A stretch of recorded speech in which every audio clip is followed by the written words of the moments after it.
Y'all know I say all the time, if your partner is not your biggest fan, he's your biggest hater, okay? And the Olympics just showed us another great examples of that. So many people have asked me to talk about this couple, and I'm going to mention a few other like really lovely green flaggish type couples, goals, whatever. Now, before I do just want to say, in case it's not abundantly clear, I don't know any of these couples.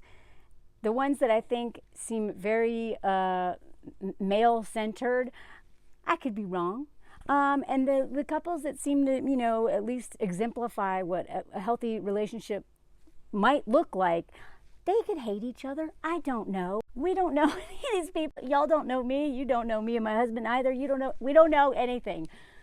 So it's purely speculation. But since the world talks about public figures, I just want to give my angle on all this because that's what I do for a living. By the way, if you haven't already, please join my Patreon. Even if you can't afford a tier, you'll get notified when I upload stuff and can kind of keep track of me in case the algorithm makes you forget that I exist. I also do lives over there. I did one with Cecilia Regina this week.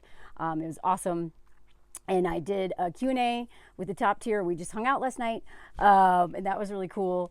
I do personal stories. I do travel. I do all kinds of stuff. Please go check it out. And if you haven't already seen my video on this, where a woman who was not proposed to, but rather decided to make her world record breaking moment about a man, I find this so tragic. And this where it's not the thing around her neck, but rather what's on her finger that is now the focus, because this dude decided to make her day about him. And there were so many proposals in the Olympics. I've only mentioned a few. And these two dudes who literally dangled engagement over these two women, both French. These two French women dangled the carrot of, oh, we'll marry you if you get a gold or silver, but not bronze. And then they get bronze. And oh, okay, yeah, we'll marry you and whatever. Already gone over that. I can't stand this stuff. But I do also I do criticize things a lot for a reason. I also like to provide some sort of hope or some sort of, where do we go from here? Balance it out. Also, if anybody caught this video, I think it went viral, of an injured handball player being carried, cared for so much by someone in the opponent. Y'all, I do not know all the facts of the Olympics, okay? I have only so much time to research things, but I do keep my finger on the pulse of what's happening. But I would spend all day researching and no time making videos. So I don't know the whole story behind this one particular scene. But I want to include one tweet that I saw that I think is really important to keep in mind. Because I always saw this as like, oh wow, what great sportspersonship or whatever. But this, I thought, was a really good take. Seeing the responses to this video made me realize how often we romanticize acts of care. I believe this happens because we view intimacy mostly through the lens of romance, disregarding how deep non-romantic connections can be, which is how I want to segue into this couple. Because what you will notice in the difference between that couple, or what we see of that couple, and a couple others I'm going to mention, versus men who propose to their girlfriends at the Olympics, thus making it all about them instead of her, or cake smash, right? Where you're like, I can't believe this couple is getting married, when he seems to not like her. He seems to take enjoyment in humiliating her. So whether a man is like jealous of you having the spotlight on you, which I think is what the cake smash thing is about. Those men are so pissed, not only that they have to marry these women, that they probably just wanted the benefits of without having to marry them, and also put them in their place and remind them who's boss. But we know oftentimes that the wedding day is about the bride, which I do not agree with. I don't think that it should be how it is. But it's also because that's her funeral in a lot of cases, versus two people who are best friends who are also linking their lives together, right? And so when you see partners who are not supportive of, especially in heteronormative marriages, or just partnerships, where the man just can't stand her having her day, or she's in the spotlight. Those two people are not friends. And that is one of the things that I find so sad about the way we frame romantic love. Or at least marriage. I have my BFF, Liz, I talk about her all the time. She was my very first soulmate, still is one of my biggest soulmates, will always be just as important to me as any man ever will be, including my husband. Never had any romantic thoughts about her, can't imagine ever sleeping with her. I can't. And I have so many friends that I care deeply for that there's no romance attached to it. And the only difference between her and my husband is that I have all those feelings plus I'm attracted to him. You know? Like, but if you ask me, any marriage should be friendship first. That's the whole point. That's the whole point.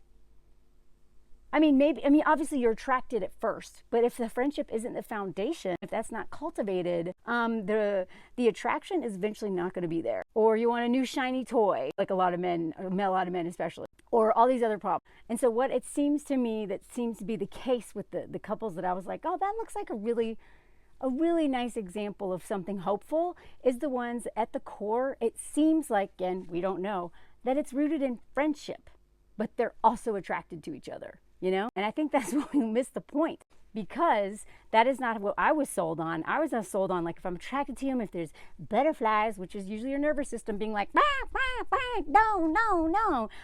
If there's all of these, that's what it's about. And then hopefully you're compatible, hopefully you're friends. No, like, that is not going to be good in the long term. That will not last, and you'll end up with a cake smashed in your face. So my page will always be about really prioritizing community, friendship, like platonic love first, because you know what, some people will never find like a partner that they're compatible with. That doesn't mean they don't live very fulfilling lives. And anybody who's new here, I was single most of my life until I literally was on the decenter men without even realizing that's what I was doing. Train like celibate for 12 of my adult years, by the way, like hardcore, like don't mess with men. And I met my husband in my 40s. So even though I'm married now, I lived a very fulfilling, amazing life before he entered the picture. And really, one of my main messages will always just be, please focus on getting to know who you are, what makes you happy, continuing to get to know yourself, because you change dramatically from year to year and decade to decade. And then if you don't know yourself and you're not friends with yourself and can't stand yourself, can't stand being alone, whoever you end up with is not going to know you. And a lot of times those people will hate you. They'll hate you even more than you hate you, which, says a lot, because I really hated myself. That's how I ended up with that dude who tried to me. So I did not watch all the Olympics. I did not even see this happen, but I did see, recaps of it. So I don't even know what this is about, but I just loved watching her go from winning a medal to running immediately to hopefully her number 1 fan, and just that kind of hug. Finding him in the crowd after becoming an Olympic medalist. Becoming an Olympic medalist, first important thing. Celebrating with somebody who's probably been behind the scenes watching you work so hard for this and being your number 1 cheerleader, absolutely the second priority. This face right here, this face right here, this is couples gold. Again, maybe in real life he hates her, who knows. But this is somebody who seems very proud of their partner, who is overcome with so much joy and like understanding what that person did to get to that place, that they're very emotional. So back to this couple, that's again what I saw with him. When the whole crowd was starting to chant for her, he lost it for a second. And I love that. That to me is healthy masculinity. Anthony does this when he's really proud of me. I know several men who do this. They love their partner so much, and they're there in day by day watching what that person does to put into this thing that they're so passionate about and they care so much, and all the sacrifices they make and all of the setbacks and all of that stuff. They're there for that. And they also, you should always, even in addition to that, being overjoyed with watching someone you love win. Not even win a medal, just win something or accomplish a goal. That is love. But men who are insecure will never do this. And if they do, it's because they're crying for themselves or they're faking it. We know a lot of men will like fake cry at their own weddings. But when you really care for somebody, whether it's your partner, your which hopefully your partner is your best friend, or it's a non-romantic partner, just your best friend, your sister, one of your parents, one of your kids, even if teachers, if you know what it's like. I've been a teacher, to be so proud of your students, where you're like, oh my God, right? This is the reaction you have. You're like, oh my God, because you understand how hard they work to be there, and appreciate the perspective, and C, or am I on A, C, or B? I don't even care. And also, you are moved by them winning, experiencing joy. You love for them what they love, and they love for you what you love. They love your win. It's not one-sided. So this little video went viral. He's like, you did it! Like, look at this. This couple is cute. This is literally my favorite couple of the Olympics ever. I also want to point out that there are differences in personalities and what one person wants. Sometimes there's a couple where both of them are like performers and they both are like win, public, whatever. By the way, look at how he's laying. I swear to God, he always finds the most uncomfortable place to lay. He loves wrapping himself around tables. Anyway, then there's also the kind where, like, I hate to use this example because I know that the way they met was very questionable. But I think of, like, the only best example I know is like the Danny Moder and Julia Roberts thing. She's on camera. She's in front of the camera. She's the star. But this dude is the DP, right? He is the person who is really good at making her look good. He is so good at what he does. It requires an enormous amount of talent and skill and all that stuff. But he's just like, maybe clearly doesn't want to be in front of the camera. Doesn't want his face everywhere, I'm guessing. Again, I'm just using this as an example. I haven't done a deep dive on them, okay? So, but you know, before they met, she was a huge star. And her job is being like, you know, whatever. And he's the cameraman. So I think of, like, one of my best friends hates being in the public. Hates it. Very private person. But gets a lot of, like, a sense of confidence and, like, loves being the behind the scenes person who gets everything done and is really talented at making, you know, it's kind of like the actor versus, like, an actor dating a producer.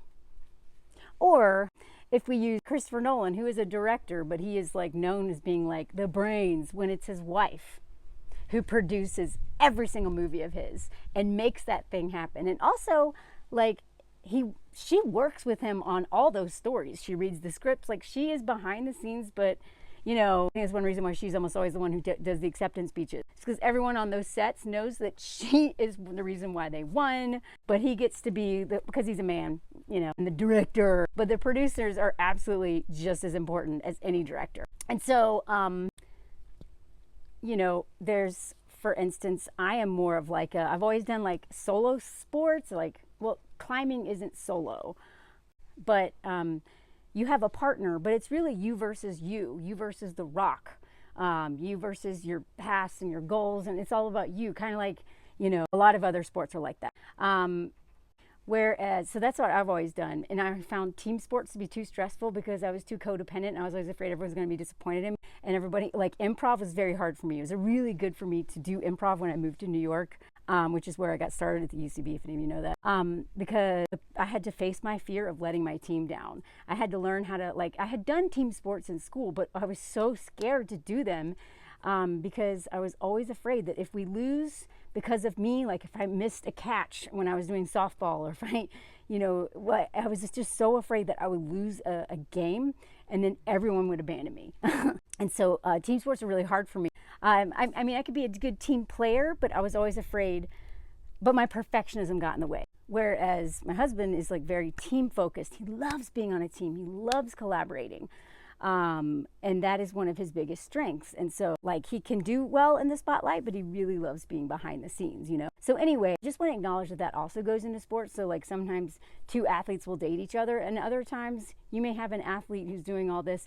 And I love it when there's a female athlete and her husband maybe isn't an athlete, but you know that that dude is, like, doing a lot of things behind the scenes and is in the audience cheering her on. One of my friends, she is a conductor, which is very hard to do. Like, it's very, you know, it's usually like rich old white men doing that. She is a woman, she's very petite, and she commands that position, and her husband is the stay-at-home dad. He also works part-time, and he is her biggest fan, and he is, like, so nervous in the audience and so proud of her, and I love that. We don't see enough of that. Women are supposed to be the audience, and yeah, go Timmy, because there's all these men who want mommy, you know, want us to be their biggest cheerleader, want to wait at the end of the marathon and be like, yay, and they get all the credit, and women do all the work, right? So I like it when that gender flop happens. But this couple is fascinating to me because they both are very talented. They are both so driven in their own personal sport, and they're also equally as big of a cheerleader of each other. I mean, seriously, after seeing so many wedding proposals that just ruin women's moments, seeing this couple was so refreshing. Like, they are adorable. They're also gorgeous. Like, they're just, it's hard not to love them. We don't know them. Maybe they're terrible people in real life, but the way they come across is just so full of positive energy, so supportive. It's very grounded for how young they are. This is my favorite picture. It occurred to me, I don't know if I've even said their name yet. So this is Hunter Woodhall, and this is Davis-Woodhall. He's even got her like this right here. Team. So cute. So I don't know if you know, but they've had like a YouTube channel for a while. And so I'm actually, I dug into them for a little bit, and then I realized, like, I don't have time to watch 6 years of videos about them just to do one video here. And also, you know, I admire how much they talk about their relationship, because I do think it's given people like a healthy idea of what it might look like. But I feel very uncomfortable doing that myself, just having been in the spotlight, not in the spotlight, but just having written about and talked about for so long my personal life. The bigger I get, the more private I kind of want to be. I was such an oversharer for so long that now I'm kind of overcorrected a little bit too much maybe, but just so that I can come back to a central place. But right now I'm like really paranoid, and that's just because I've had so many bad experiences with people just thinking that I'm best friends with them even though I've never met them. Men coming after me, you know, harassing me even when I go private, finding ways to tell me how much they hate me. And so sometimes I'm like, oh yeah, like I don't have a team, I don't have like a publicist, I don't have lawyers on, you know, waiting to protect me. So until I have like more success in a team, I'm actually a little bit, that's why I have my Patreon, by the way, is that I can share more over there without fear of like it going viral or getting into the wrong hands. Although even, you know, there's no guarantee. So right now I'm kind of more in that like a little bit more guarded phase of my life. And I don't know, I'll probably be, you know, I'm going to write a book one day. But, you know, I feel like a lot of my more bigger, like more vulnerable stories will be in a book where there's a $15 paywall. You know what I mean? And I have like a team, an editor, and a whole team of people can help me choose what to include and what not to. Because again, I just, as somebody who's also a survivor of childhood SA, and I have a lot of hard time with boundaries and knowing what's mine and what to protect and what to keep for me or what to keep for my family.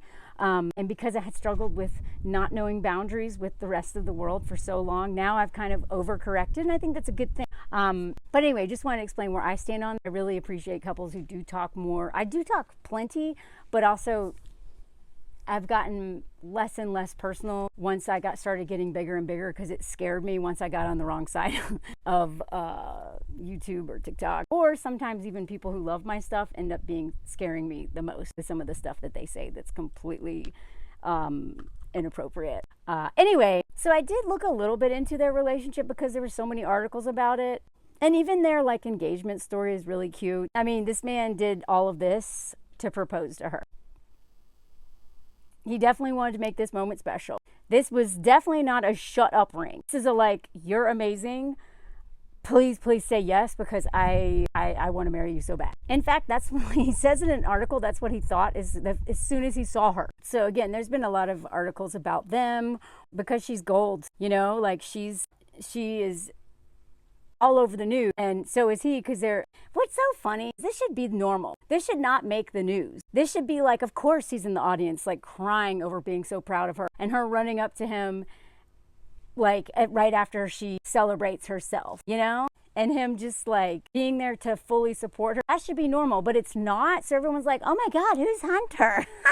Who is this unicorn? Because women are not used to this.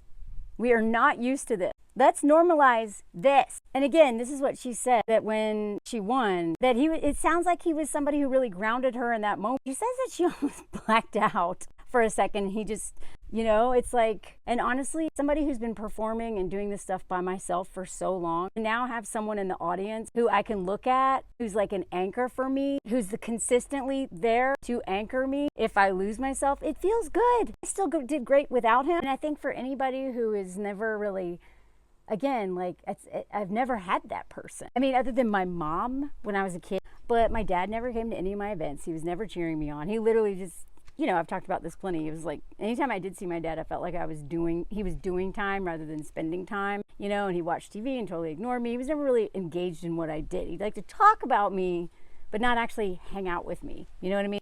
But he's also a diagnosed narcissist, like before that was even a thing. And then since I never really dated either, I've just never had someone in the audience other than friends. And, they're important. But like my best friend Liz, her and I haven't lived in the same town in 18 years. So I really have just had like other friends, but I've never had like a partner person in the audience that I can look to, who knows how long I worked on that story because they live with me, who knows maybe how scared I am of doing that performance and all that stuff. You know what I mean?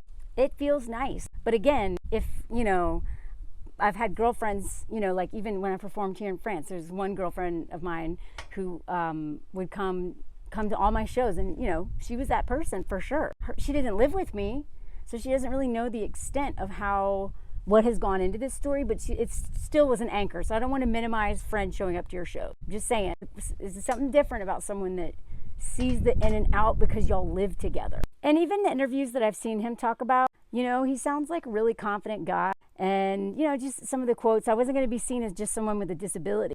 I was going to be seen as an athlete. I knew that's the only way I was going to change that perception, was to become the best athlete possible, to become the most competitive athlete. I don't know.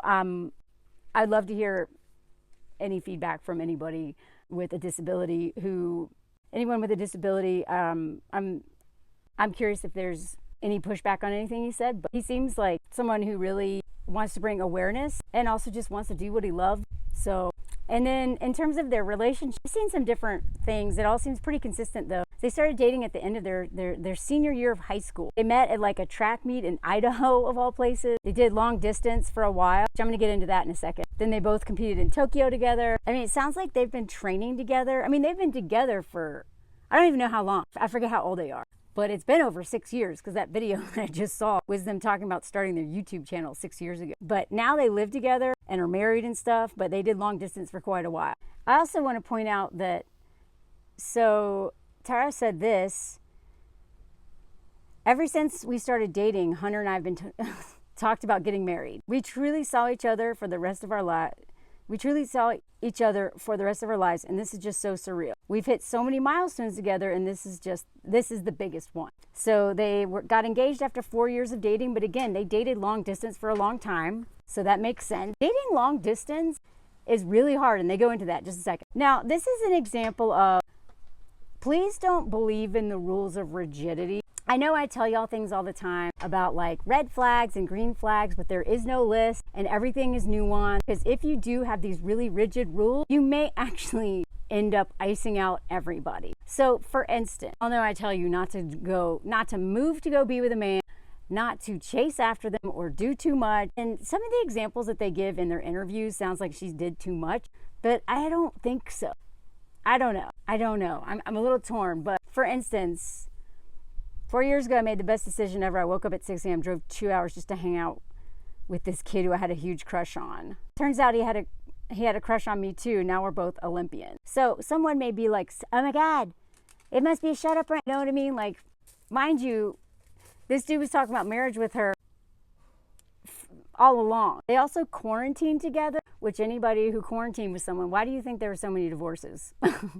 This was like one of those things where quarantining with somebody really turned the dial up on all the things in the relationship. So if there's like a lot of really big problems, a lot of couples didn't realize how big and bad those problems were, and how unsolvable those problems were until being stuck in a home for months.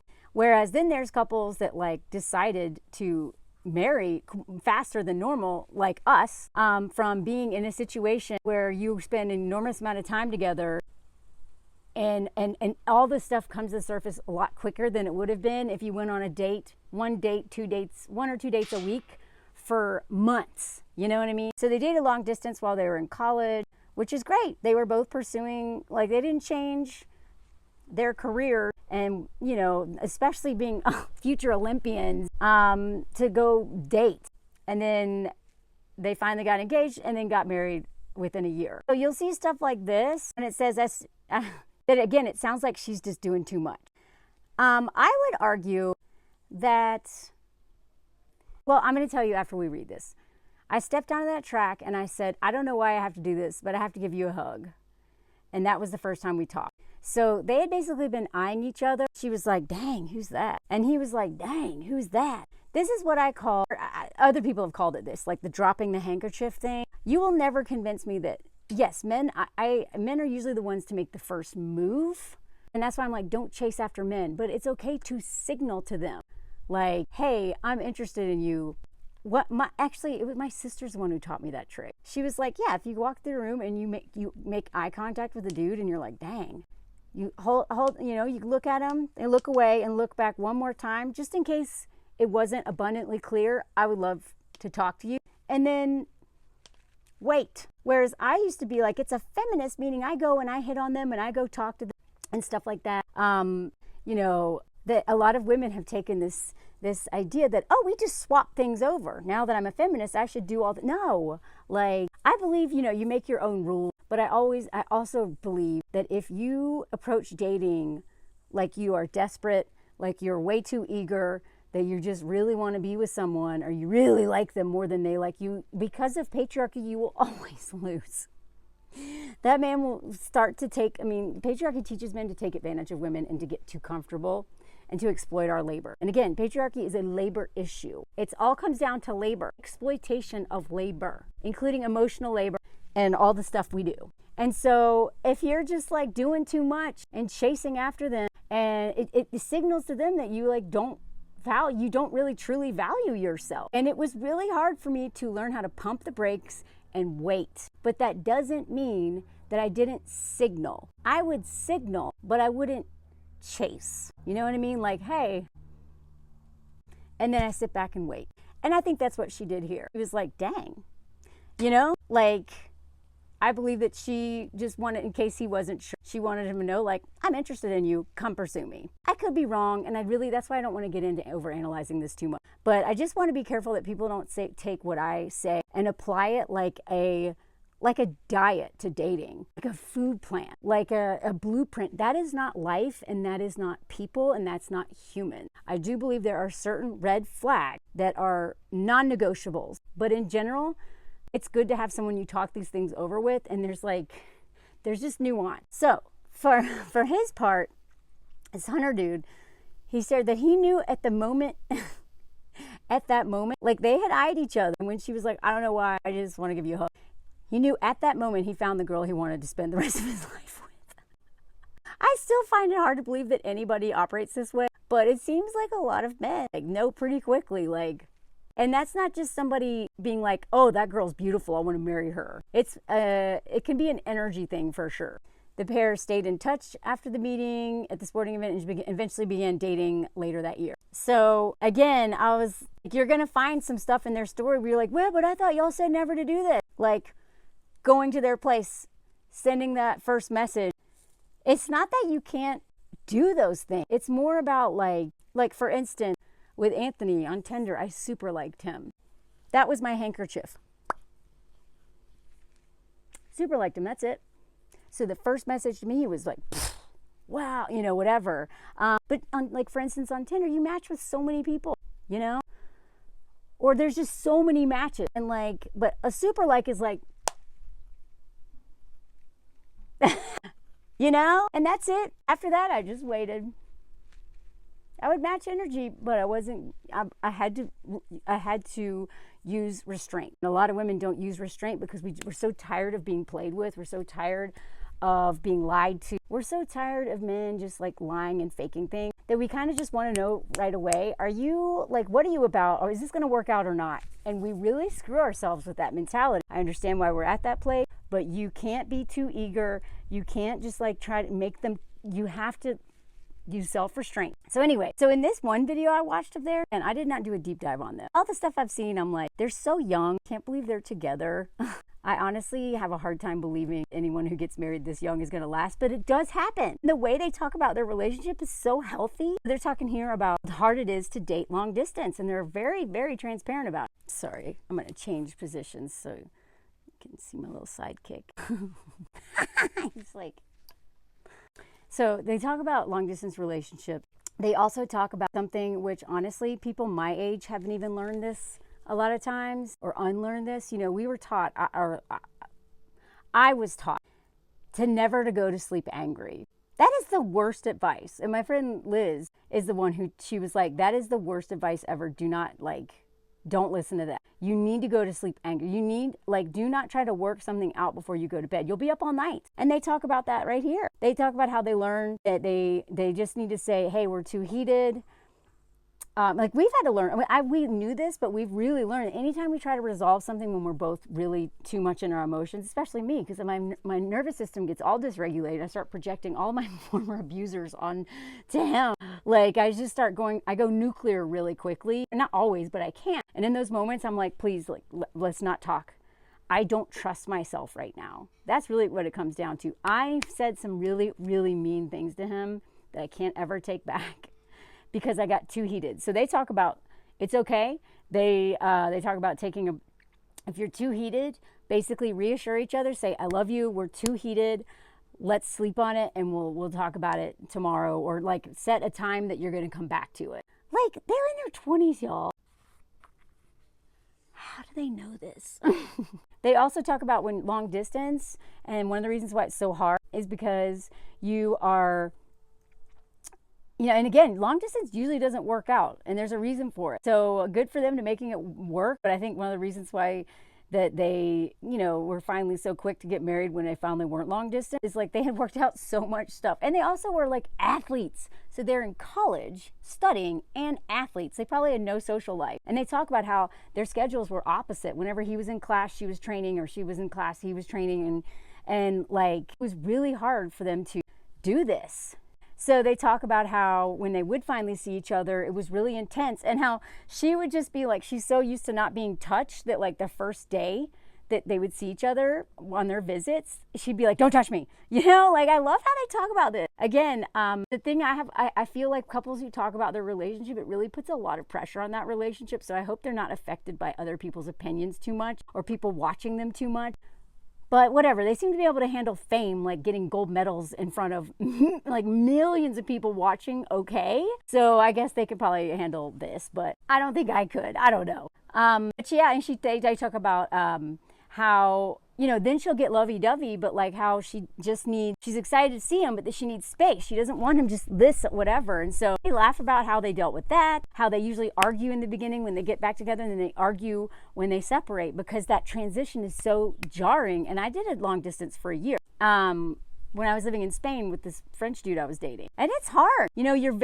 For me, it was good because I couldn't make it about, I was like, oh, this is what having a relationship that's based on being best friends and connecting on on an emotional and a mental and in a brain level, rather than just I kind of needed that practice of it not being physical, because all my relationships have always just been almost purely physical, And I mean, it makes sense if you think about my past, oh, you just want to fork me. Do you really want to know my brain? I doubt it.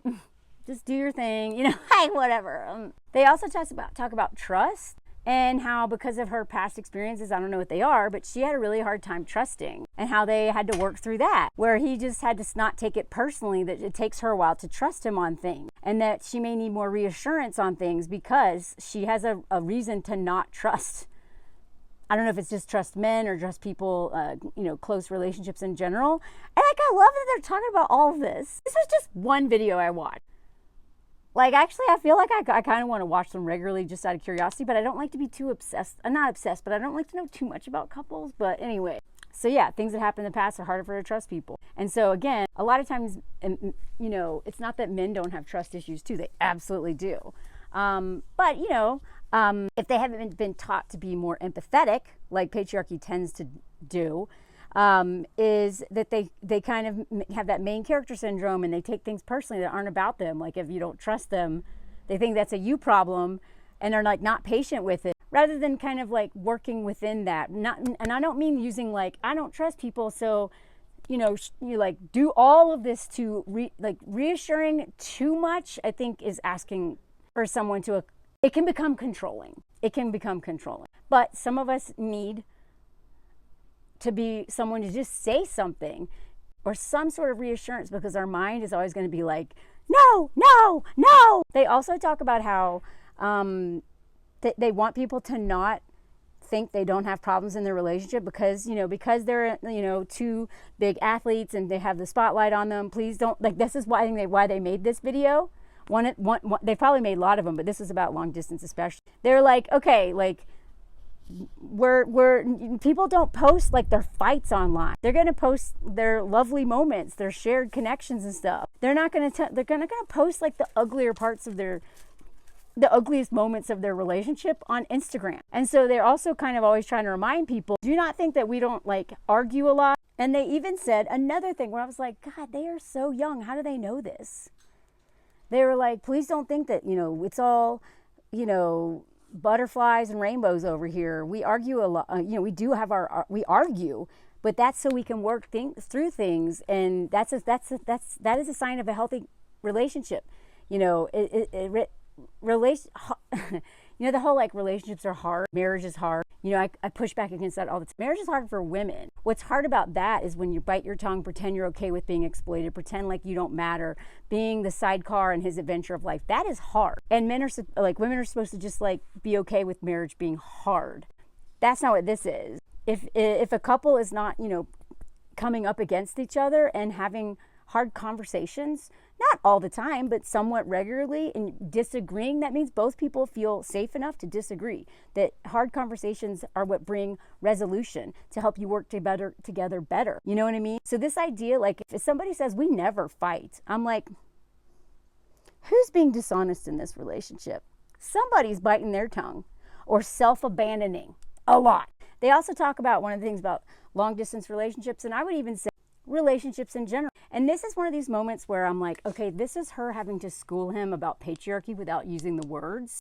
He was talking about he had to learn that if he was going to be busy all day, like from class to class to class or a big test or whatever, just to send her a note and be like, hey, just so you know, I've got training or this or what until like, I won't be able to chat with you till later, till like after 6 or something. And that is kind of getting ahead of something and being very thoughtful so that someone doesn't think you're just leaving them on red. Now, the reason why I say that's like them coming up against patriarchy is that so many men don't do that. You know how many times I've heard women be like, why doesn't he understand that he has to communicate with me where the hell he is? Because I worry, because I need to know for planning things, because it's just the thoughtful thing to do.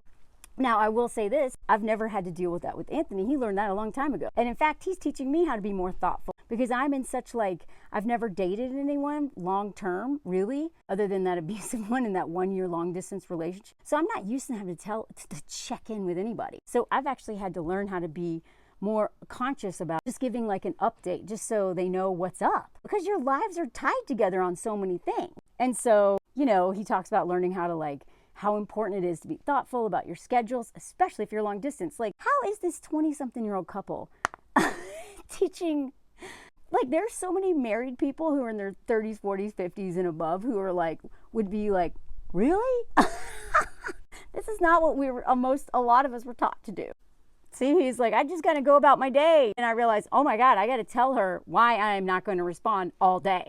And a big green flag for me was when we were dating, like Anthony would text me, too much, but just, check in with me, a couple times while he's at work. And then he didn't.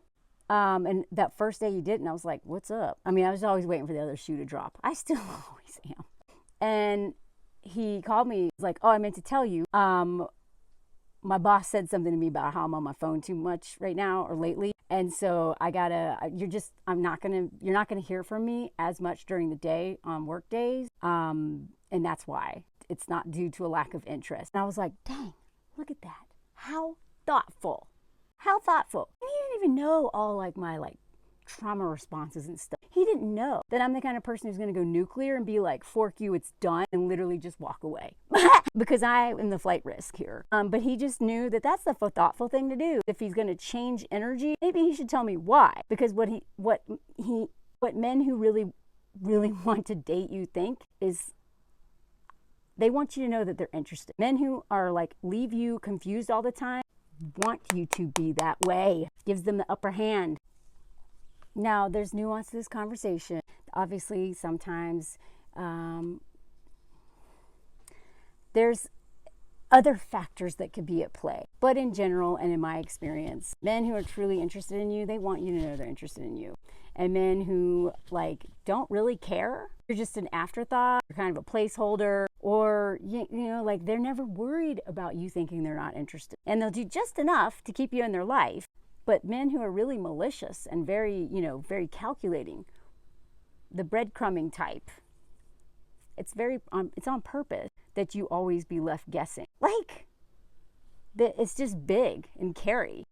And that's one reason why Carrie couldn't stand Aiden. There's literally a whole episode about her waking up in a panic attack because she'd never known what it felt to be reassured and truly have someone interested in her and not playing mind games with her. And she was like, what is this? And she was literally looking for problems all the time, which is another reason why we have to heal our stuff. Thankfully, I had done enough of that work before I met Anthony because I was still looking for problems all the time. But luckily, I knew how to regulate my nervous system a little bit better by then. And I had friends in my corner who kept me in check when I wanted to blow this whole thing up multiple times. I think I've told that story. Maybe I should tell it again. How I literally almost blew this thing up in the beginning because I was like, fork this dude. Ah! And my friends were like, hold on. That is not what's happening here. And I was like, oh, wait. And I did not do a bunch of things that I really wanted to do because I was scared and triggered.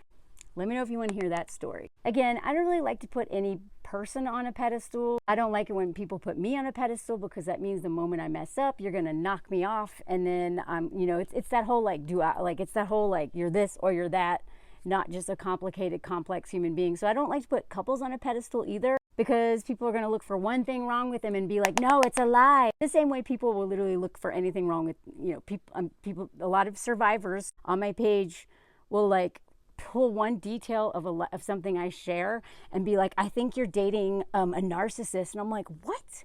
Like, calm down. I know that you're in that state of seeing every man as a threat, and I went through that state, and it's a necessary state, especially after you get out of a bad, especially a volatile relationship, is all men are scary, and they're all evil. That is a really good stage of the grief of the stages of getting out of an awful relationship. And so I deal with a lot of people who project a lot onto me. And so I'm sure there's a lot of people out there who are just like, no, and they're going to start digging. And so, we don't know this couple. Don't like to put anyone on a pedestal because they probably have some things in their relationship that maybe I wouldn't want or you wouldn't want. We don't know. But I just love the way they support each other. And since we see so few examples of men who publicly cheer on their partner, who seem to be wildly in love with them, who are goofy with them, who just seem to be teammates, that seriously want a teammate, not someone who's going to follow them and not someone who's going to do everything. Takes all these photos, and that's another green flag. You know how so many men today, okay, I'm going to speak for the United States. In the United States, I talk about this all the time. Men are so toxically masculine, and again, homophobia is tied to misogyny, so is transphobia, and all those things, that it is gay to love a woman publicly, to say how much you love a woman. It's gay, which again, the math makes no sense. So whenever I see men who are just like, yeah, I'm doing a photo shoot, I love that. Yeah, I'm having a shirt with her name made on it, and I'm literally the captain of the team that supports my wife. Yeah, I am proud of her, of myself, of us together as a team. And I want the world to know how proud we are. A man whose Instagram is filled, at least a third of the photos have her in it. and just somebody who a woman wants to go up and hug you when they win. If he was not a supportive partner, you would never convince me that this is what she would do, or this. Women are not used to this. We need to start aiming for this collective. This is the standard, because if he's not your number one fan, he's your number one hater. We want partners. We don't want a husband. We want a partner, a teammate. And if he's not crazy about you, he will be not only not be your number one fan, he will be jealous of you, and he will sabotage all your careers, you kill your health, and make you eventually hate yourself. This woman does not seem to hate herself. Again, this is all speculation, but I do talk a lot about what to look for in terms of what not to do. I think it's important to also counterbalance that with at least have a goal for what you want or expect, and don't settle for less than that. Anyway, thanks for being here. Please follow my Patreon if you want to see more personal stories. Go to my lives, or all the other stuff I do over there. I even had like a Q&A last night with the top tier. We just hung out and chatted. So please join. And if you can't afford a tier, just join it so that you get notifications when I put work out into the world, because otherwise you're completely reliant on an algorithm that favors certain people on certain days, or, just forgets about people. So if you want to always be in touch with my work, please just follow Patreon and set notifications on this so that you don't miss out.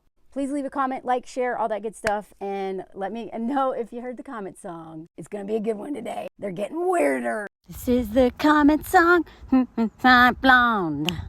And blonde. Hey, this is an excellent song. I don't know if you heard it. It's a comment song, the comment song, the comment song. Come. Look at Fabio. Oh, he got a shower today. Went to the hair salon, or they came to him. He didn't really like it much, but he feels good because it's really hot today. They call it canicule. Hey, a comment song if you're new here.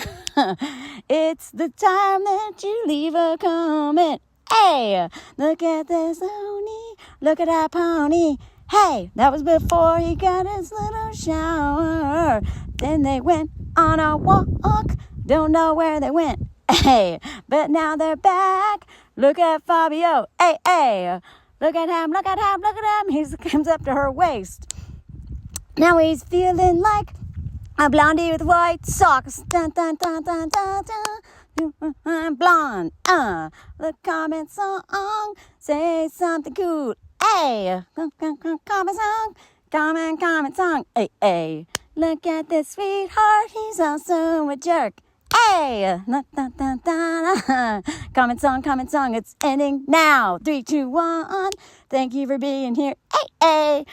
Et voilà, let me know if you heard this.